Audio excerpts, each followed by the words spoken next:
At my brother's engagement dinner, my parents smiled like they hadn't just told everyone I was a failure. My father raised his glass and said, "To Elliot, the pride of our family, unlike some others, he actually made something of himself." Everyone laughed. Even Margaret, my mother, smirked like it was a family joke. I didn't flinch. I just kept cutting my salmon, pretending my hands weren't shaking. I'd driven 8 hours from Savannah just to sit here silent for a man who once stole my ideas and told me art doesn't pay the bills. No one asked how I was. Not one person noticed I hadn't touched my wine. Until Elliot's fiancée Clara leaned in, her eyes narrowing at the name tag on my phone case. She whispered almost like she was afraid of the answer. "Wait. You're Charlotte Verdura, CEO of Atelier Verdura." The entire table froze. Even my father's fork stopped midair. His mouth parted like he wanted to deny it, but he couldn't. He knew what that name meant. My name. The one they tried to bury under shame and silence. And suddenly, it wasn't quiet anymore. "Hi, I'm Charlotte. I'm not here to make anyone look bad. But if you've ever been the forgotten one in your own family, the disappointment, the too sensitive one, then maybe you'll understand." Before I share my story, I want to know you're here with me. Just say, "listening" in the comments, or let me know where you're watching from. Even the smallest connection makes a difference. And if you find strength in stories like mine, don't forget to subscribe. This space is for the quiet ones who rise loudest. Thank you. Now, let me tell you everything. My name is Charlotte Hawthorne. I'm 27, the youngest child of the Hawthorne family. Old money, old rules, old expectations. We live, or rather, they live still, in a grand neoclassical mansion nestled in the historic quarter of Charleston, South Carolina.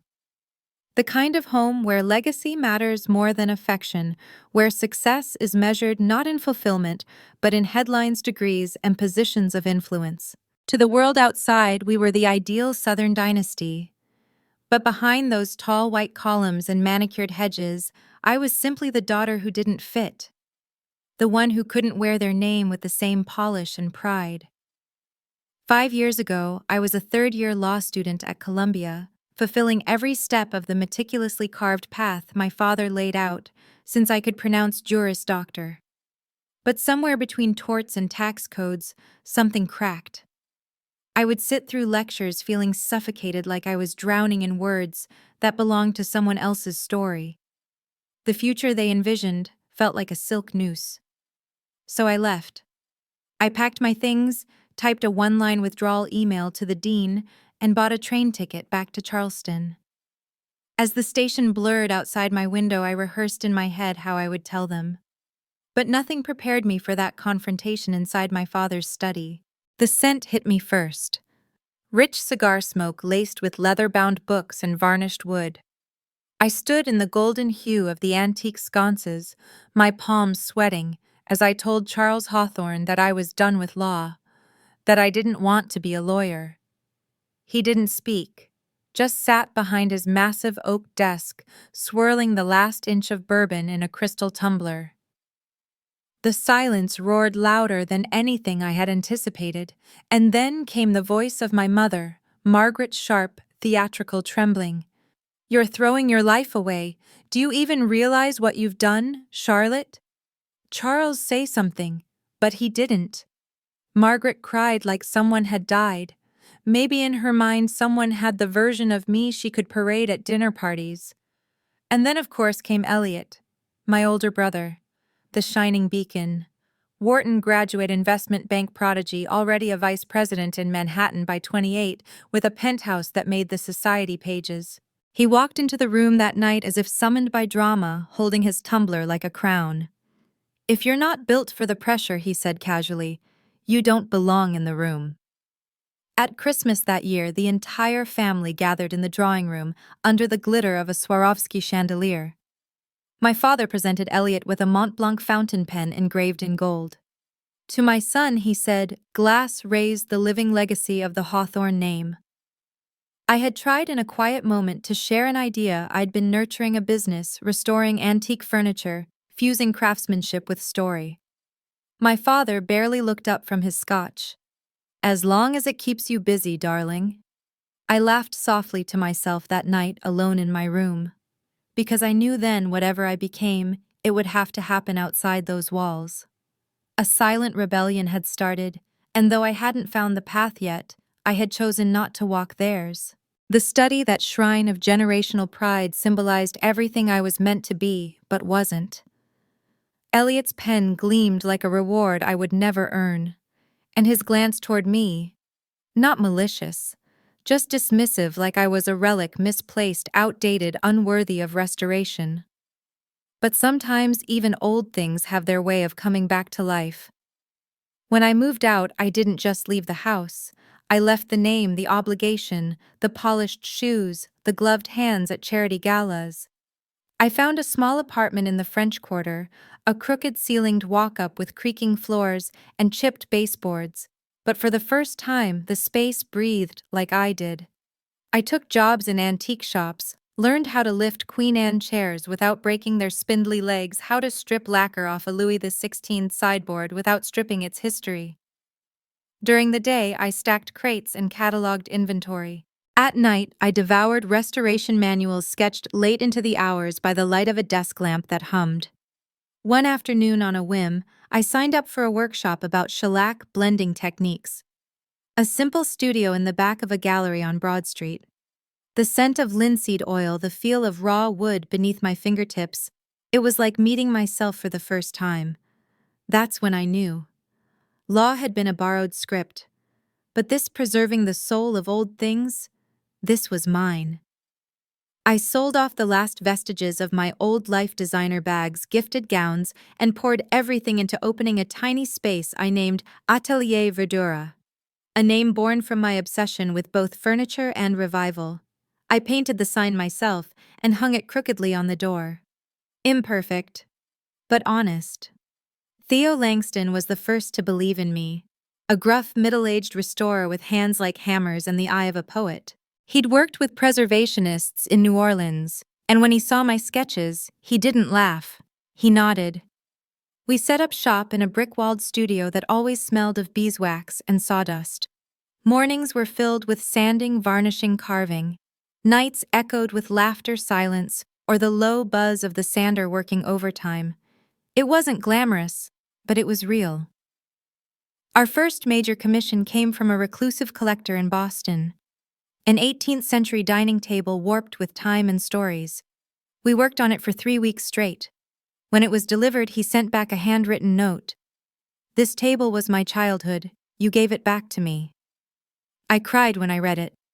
Not because of the compliment, but because it was the first time someone saw what I saw, what I gave. A few weeks later, Southern Interiors wrote a small feature on the studio, calling it "A Hidden Gem Reviving the Forgotten Beauty of Southern Heritage." I clipped it and mailed it to my mother. Her response, days later: "How sweet! Elliot just got approved for a multi-unit investment on the Upper West Side. You'd be so proud." I wasn't surprised, but it still hurt. I emailed Elliot with a simple invite. "Come by the studio sometime. Would love your thoughts." His reply was a single line: "Keep grinding at the small stuff. I'll handle the big." Sometimes I wondered if I was still trying to prove something to them, to him, to that old ghost of my younger self who craved applause. But every morning when I walked into the shop and the sun spilled across the unfinished oak, I remembered why I started. The beeswax smell grounded me. The thank you letters from strangers reminded me that value isn't always assigned by family. The wooden sign outside, worn and lopsided, marked not just a place, but a life. My life. And whether they saw it or not, it was being carved one detail at a time. The invitation arrived in a cream envelope with gold embossing, as if it were summoning me not to a celebration, but to a performance I never auditioned for. Elliot's engagement party at the Gilded Rose, Charleston's most opulent dining hall, where chandeliers outnumber the windows and champagne flows faster than truth. Mother called the day after I received it. "Charlotte, please don't wear anything eccentric," she said delicately, her voice cloaked in soft condescension. This is an important night for the family. Perhaps something simple, tasteful. No vintage, darling. I said nothing. I simply hung up and returned to the garment I had already laid out, an emerald silk dress I had designed myself. It wasn't haute couture. It wasn't what my mother would call proper. But it was mine. The color reminded me of the moss on the side of our old carriage house, alive, stubborn, and quietly elegant. The night of the party I arrived alone. The gilded rose gleamed like a gilded cage. Peony arrangements spilled from crystal vases. A string quartet played something delicate and irrelevant. I could feel the glances the moment I walked in, thinly veiled curiosity, mild surprise, polite discomfort. Familiar. Elliot stood at the center of it all, glowing under the soft lights. His tuxedo perfectly tailored, his posture relaxed. He looked like he belonged there, like the room had been built around him. His fiancée, Clara Beaumont, hovered by his side, chic, composed, radiant, in a silver gown that whispered old money. I watched her laugh with one of the city commissioners, as if she'd been born to host rooms like this. My father raised a glass in Elliot's direction. To my son, he began, voice strong and proud. A born leader, a Hawthorne through and through, the pride of this family. My mother, always strategically seated, leaned into her lifelong friend and murmured just loud enough for my ears, "Charlotte's still experimenting with old furniture. Sweet, really." I held my wine glass tighter, let the stem dig into my palm. I didn't flinch, didn't respond. I had long learned the art of swallowing insults that came dressed as motherly concern. Clara approached me midway through the evening, warm and smiling. "Charlotte, remind me, what is it that you do again?" I heard something about restoration. "I run a restoration company," I said evenly. "Atelier Verdura. We specialize in antique furniture, high-end projects mostly." Her expression changed instantly, no longer politely interested, but genuinely astonished. "Wait, hold on.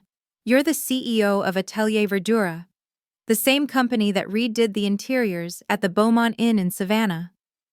I nodded. Her hand flew to her chest. "Oh my God, you're the reason we won the Regional Architecture Award last year. Your work, it completely transformed the space. We still get compliments on it weekly." She took my hands in hers, eyes wide with admiration, and said louder than she realized, "You're a restoration genius." The room went still. Conversations faded. Forks paused mid-air. Elliot looked as though someone had splashed cold water down his collar. My father's arm froze mid-toast. My mother blinked slowly, her smile faltering into something between confusion and alarm. For a long moment, no one said a thing. Clara, still oblivious to the shift, laughed. "Funny thing, Charles told my dad a few months ago that you were just dabbling with old furniture. He said you hadn't found a real career path yet." The words landed like glass shattering on marble. I felt the sting in my chest but didn't let it reach my face. I stood straighter, gently removed my hands from Clara's grasp, and spoke clearly, not to brag, not to retaliate, just to reclaim space. Atelier Verdura currently serves clients in 10 cities, partners with 3 international hotel chains, and last year alone generated over $4 million in revenue. The words lingered in the air like perfume. I watched their faces, not out of spite but curiosity. Elliot's jaw tightened. Margaret's smile crumbled entirely. Charles just looked confused, as if he were realizing, perhaps for the first time, that I had been doing something real all along. But I didn't feel triumphant. I felt tired. Tired of waiting for ears that refused to listen, eyes that refused to see, unless someone else opened them first. The silence wasn't shocking. It was familiar. This wasn't a reckoning. It was just the moment their version of me collapsed, and I didn't need to help pick it up. The green dress held close to my skin like armor. I didn't feel like the girl who used to beg for their praise. I felt like myself. And for once, that was enough. The next morning, I returned to the studio. The smell of beeswax and sawdust felt like a balm. I scrubbed brass fixtures in silence, sanded the leg of a Victorian settee while trying to shake off the static that clung to me from the night before. Clara texted me later that day. I'm so sorry if I made anything awkward, she wrote. I didn't mean to cause a scene. I responded simply, You didn't. You spoke the truth. A few days later, a blog post made the rounds in Charleston society circles.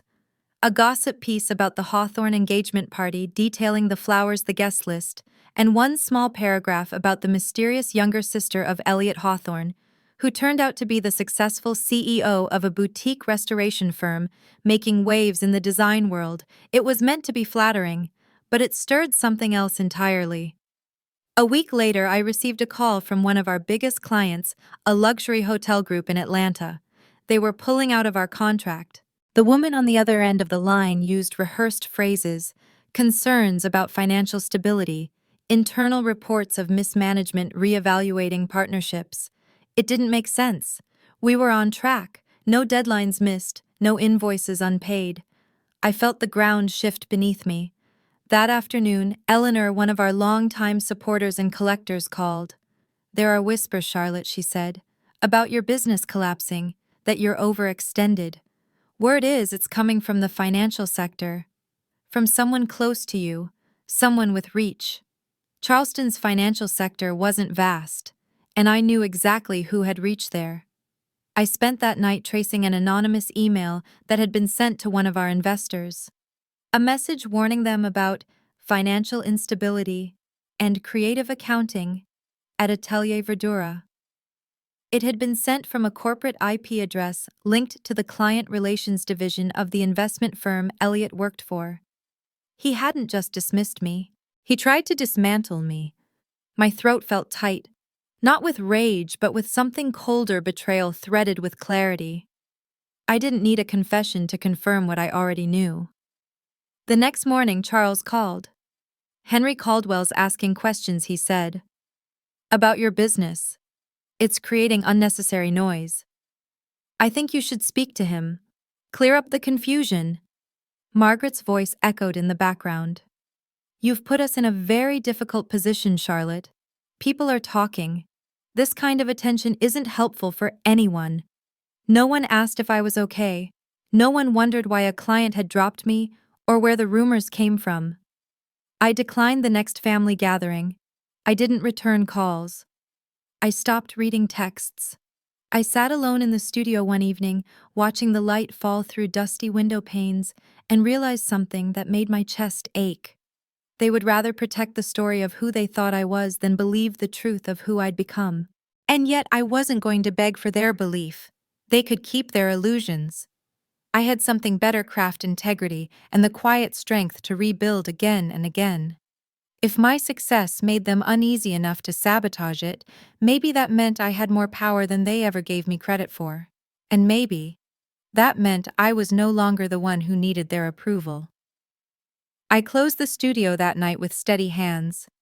The silence didn't scare me anymore. For 2 weeks after the engagement party, I practically lived inside Atelier Verdura. I slept on the old velvet settee in my office. I sanded until my fingers blistered, stained until my palms were bruised. I kept moving because stopping meant thinking, and thinking meant unraveling. The canceled contract from the Atlanta hotel set off a chain reaction. A promising investor pulled out with a single sentence, "Too much noise around the brand." I watched Theo's face fall as he updated our cash flow chart. That same day, we sold a beautiful Edwardian dining set for a fraction of its worth just to keep the lights on. I told myself it was temporary, that this was just a storm. But in the quiet moments between deliveries and client calls, a voice whispered, "What if it all slips away?" Then Clara called. Her voice trembled, something I'd never heard from her before. "Charlotte, I need to tell you something. Elliot's been acting off ever since the party." I sat down on the workshop bench holding a brass hinge in my hand, like it could anchor me. "He keeps snapping at me," Clara continued. "And the other night I said I was worried about you. I said I thought maybe people were being unfair to you. And she hesitated. Then he told me, Charlotte is the kind of person who will destroy everything if she's not the center of it." Silence stretched between us. She broke it first. I think I'm starting to see him more clearly. When I hung up, I stared at the hinge in my hand. The metal was cold heavy, just like the realization settling in my chest. My brother didn't just disapprove of me, he feared what I represented independence he couldn't control. That night I requested a meeting with my father. Charles met me in his downtown office where leather-bound books lined the walls like trophies, and everything smelled faintly of old cigars and self-satisfaction. He gestured for me to sit, then leaned back with that ever-patient look of a man preparing to educate a child. Tell me, Charlotte, if I had been the CEO of a Fortune 500 company in New York, I began, would you have felt proud to introduce me that night? He blinked, caught off guard. Because I restored old chairs and dressers, I embarrassed you, I pressed. He let out a slow breath, measured. Charlotte, this family's name carries weight. Reputation matters. What you do, it's creative. But we need stable pillars, not passions. I gave a dry laugh. Atelier Verdura paid more taxes last year than your real estate firm did. Tell me again what's stable. His jaw tensed, but he said nothing. And in that silence, I heard everything. He would never see me beyond his version of me, and I was done waiting for him to evolve. Back at the studio, I buried myself in work again. I was sorting through the attic inventory, an old hutch that smelled like lavender and thyme when I found it. A small cedar box tucked behind crates of old hardware. Inside, a yellowed envelope with my name in elegant script. It was my grandmother's handwriting. The letter was dated 2 months before she passed. It had never been mailed. Charlotte, you don't need to be a brick in someone else's castle. You are the kind who can build your own world. Let them say you're strange or stubborn, so is every woman who ever changed anything worth remembering. I wept. Right there on the attic floor among broken lamps and forgotten carvings, I cried for the years I wasted chasing crumbs of their validation. My grandmother, quiet, sharp, always watching, had seen me, believed in me, and somehow she still did. The next morning I wrote Clara a letter. It was brief. If you believe the truth deserves daylight, don't defend me. Just speak it. That's all I ask. Then I called the National Antique Fair organizers in Savannah and requested a booth to debut my new line. Revival, I would call it. A collection built from discarded pieces, maple legs rescued from flood-damaged estates, wrought iron hinges from houses condemned and forgotten, each piece reborn.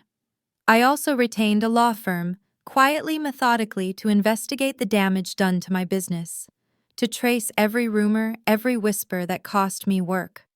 I wasn't hiding anymore. I wasn't asking for understanding. I was reclaiming my ground, and this time I would do it without asking permission. Savannah in spring glows like a painting soft light, Spanish moss swaying over cobblestones, the scent of magnolia in every breeze. But inside the exhibition hall of the National Antique Fair, the air was electric. Every booth gleamed. Parisian restorers, New England collectors, boutique design houses from the Rockies. And then, in the center aisle, stood my booth. Clean lines, raw wood beams, and 8 pieces that looked like they'd been pulled from time itself and kissed back to life. Each item carried a story burned into oak, etched in brass. Not just what they were, but where they had come from. What they'd survived. Just like me. Revival, the sign read. Designed from the ruins. Restored with intent. The crowd trickled, then grew. People paused, lingered, asked questions. A journalist from Interior's Weekly jotted notes.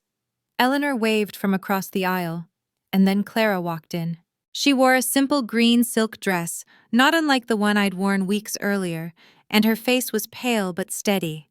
She walked straight to the stage where I was presenting a restoration demo. She waited until I finished, then stepped to the mic. I know this isn't scheduled, she said, voice low but clear, but I need to say something, not just for Charlotte, but for everyone who works in this industry, for those who believe trust matters. She pulled out her phone. Her hands shook as she read aloud an email. It was from Elliot, sent to a rival restoration firm 3 weeks prior. In it, he described Atelier Verdura as financially unstable, urged them to leak a few well-placed concerns, and offered to steer clients your way if they cooperated. The crowd fell silent. You could feel the collective inhalation of disbelief and disgust. A reporter from the Charleston Post stood up in the back, scribbling furiously. By evening, the headline was everywhere. Golden Boy of Charleston accused of sabotaging sister's business. Elliot was suspended by his bank within hours. By morning, his name had vanished from partner listings, and clients were calling for public explanations. The Hawthorne legacy had become a scandal, and I, the forgotten daughter, was now at the center, not by ambition, but by truth. Charles and Margaret arrived just before the final presentation. They looked worn. The weight of consequence had finally sunk in. They asked to speak with me privately. We moved to a small lounge behind the exhibit floor. Charles sat down hard as if the air had been taken from him. "I was wrong," he said, voice low. "But you can't let this keep going. You can't let the whole family fall." I met his eyes. "I didn't let it go this far," I said calmly. "I just stopped shielding you from the consequences." Margaret reached for me, tears in her eyes. "Please, Charlotte. We didn't know." I stepped back. "I don't want apologies," I said. "I want freedom, and I have it now." The conversation ended there. Back on the show floor, as I finished presenting the final piece, a cherrywood writing desk rebuilt from 5 different homes, Eleanor stood up. "I'd like to announce something," she said. "Atelier Verdura will now partner with my foundation for ongoing national commissions. I've seen many talented restorers in my time, but what Charlotte brings, it's more than craft. It's clarity. It's courage." She paused. "Anyone can restore a chair, but only someone with real vision can restore trust." The room erupted in applause. Not just polite clapping, but a standing ovation. For the work, for the voice, for the woman who stood alone and still stood tall. I looked around, blinking back tears. This was my world now. And I had built it piece by piece until even the cracks became part of the beauty. A week after the Savannah Fair, my name was everywhere in the design world. Charlotte Hawthorne, the restorer, who reclaimed the truth, read one headline. My inbox overflowed with invitations, conferences, collaborations, media requests. But instead of celebrating, I closed Atelier Verdura for 3 days and told my team to rest. I needed to breathe. Every morning I wandered the quiet corners of the French Quarter with a black coffee in hand. The streets, still slick from spring rain, glistened beneath the gas lamps. Tourists hadn't yet flooded the city, and for the first time in years my thoughts had space to settle. I wasn't victorious. I was emptied, like someone who had carried a weight for so long they forgot how to stand without it. But I was still here, and that mattered more than applause. The letter from Elliot arrived wrapped in heavy cream paper, postmarked from Chicago, his new temporary office. His handwriting was unmistakable. "You know what I realized? I never envied your success. I envied your truth. You lived it. I only borrowed mine from people's expectations."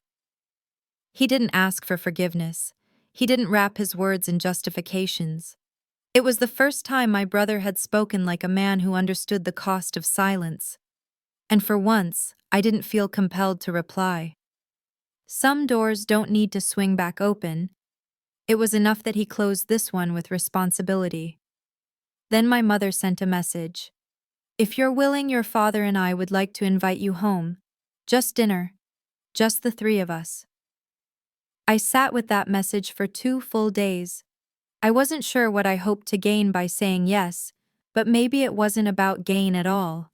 Maybe it was about finishing a story that had dragged on too long. So I said yes. The Hawthorne estate looked smaller somehow. Or maybe I had simply outgrown the parts of myself that once shrank to fit inside it. There were no servants. No chandeliers glowing at full wattage. Just a quiet dining room, a modest roast, and my parents, older now, wearier. Charles cleared his throat. "I was wrong," he said simply. "I thought your worth came from titles and offices in Manhattan. But I see now, I see you." Margaret didn't speak for a long time. She stared at the worn edge of her napkin before finally whispering, I was afraid. Afraid that if you ever succeeded, you'd leave us. But the truth is, you left a long time ago, and I know I deserve that. I took a sip of water, let the silence stretch. Then I answered, I don't hate you, but I can't come back to being the daughter you remember.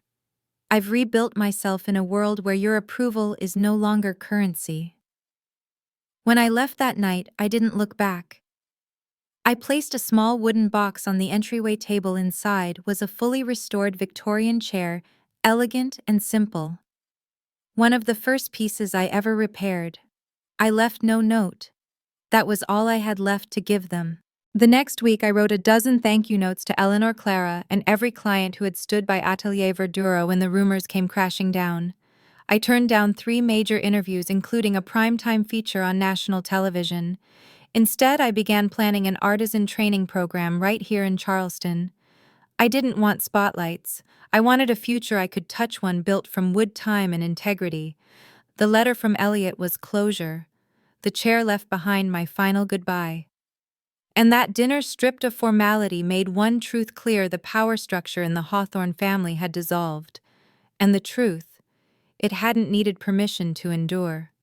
1 year later, Atelier Verdura moved into its new home, a renovated warehouse along the Ashley River, its vaulted wooden ceilings preserved from the 1800s.